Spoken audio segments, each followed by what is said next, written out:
So, you decided not to sleep tonight. Maybe it's an exam tomorrow. Maybe it's a game that just needs one more hour. Maybe you simply looked at your bed and thought, nah, bold strategy, historically terrible outcome.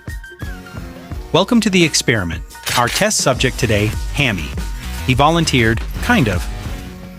We didn't really ask. The timer has started. Let's see how long he lasts.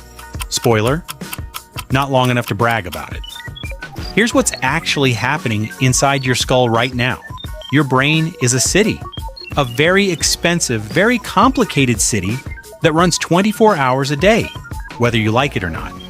While it runs, it produces waste. Not metaphorical waste.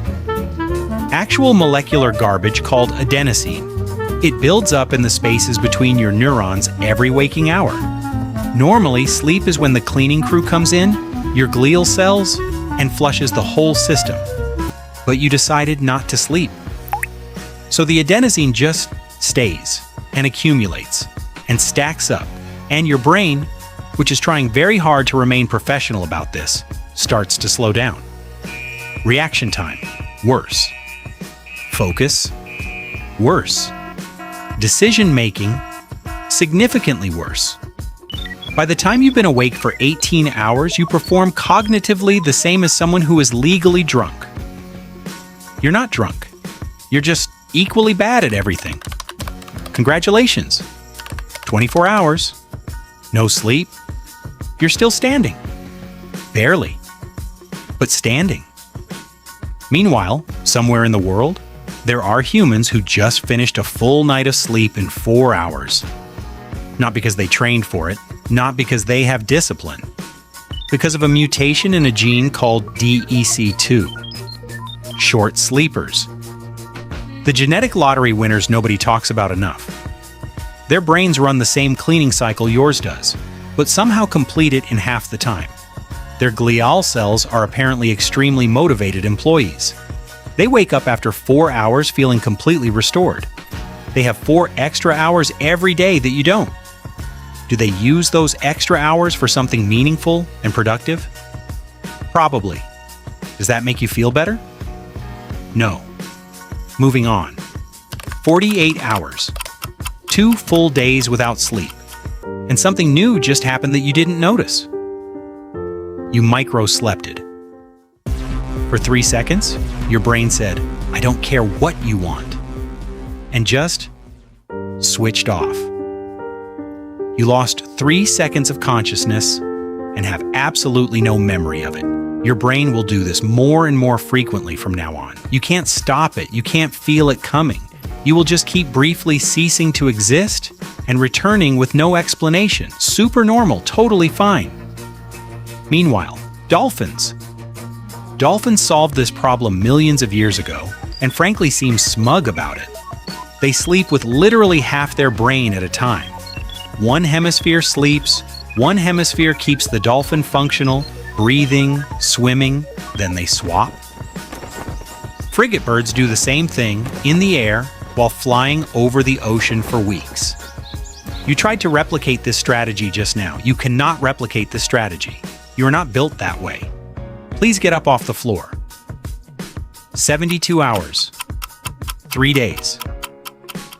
And your brain has started making things up, not metaphorically, literally.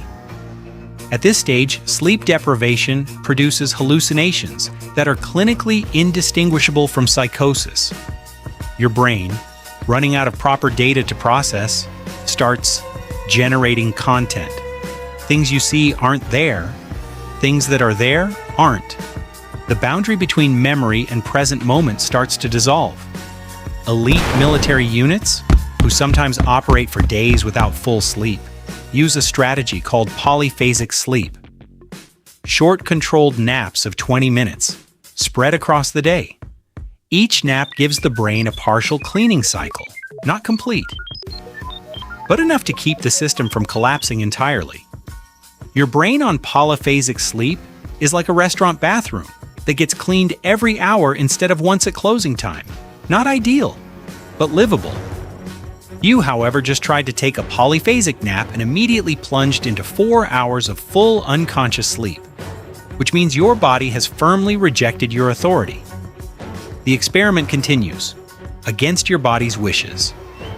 Before we get to your ending, a brief stop at the absolute limit of what sleep deprivation means. Fatal familial insomnia. It's not stress, it's not anxiety, it's not a lifestyle choice, it's a mutation in the PRNP gene, inherited dominant, that causes prion proteins in the thalamus to misfold. The thalamus is the part of your brain that controls the gateway to sleep. When it's damaged, the gateway closes, permanently. People with this condition lose the ability to sleep completely. One day they simply stop. The brain without sleep cannot maintain the body. Not for long. Within months to a year, the nervous system fails systemically. There is currently no cure. It is extraordinarily rare, but it exists. And it is the clearest possible demonstration of what sleep actually is. Not rest. Not optional recovery time. A biological maintenance cycle that every system in your body depends on to continue functioning. Without it, not eventually, not theoretically, your body stops. Sleep is not a feature. Sleep is the operating system. You are not a dolphin. You cannot sleep with half your brain. You do not have the DEC2 mutation. You are not a frigate bird sleeping over the Pacific at 10,000 feet. You are a human, a species that spent millions of years evolving one of the most complex brains on the planet. And that brain has exactly one maintenance window. You know what it's called? The dolphins figured this out. The birds figured this out. Even the soldiers figured this out. Now you have. Go to sleep. Hammy's already ahead of you. And for once, so is his brain.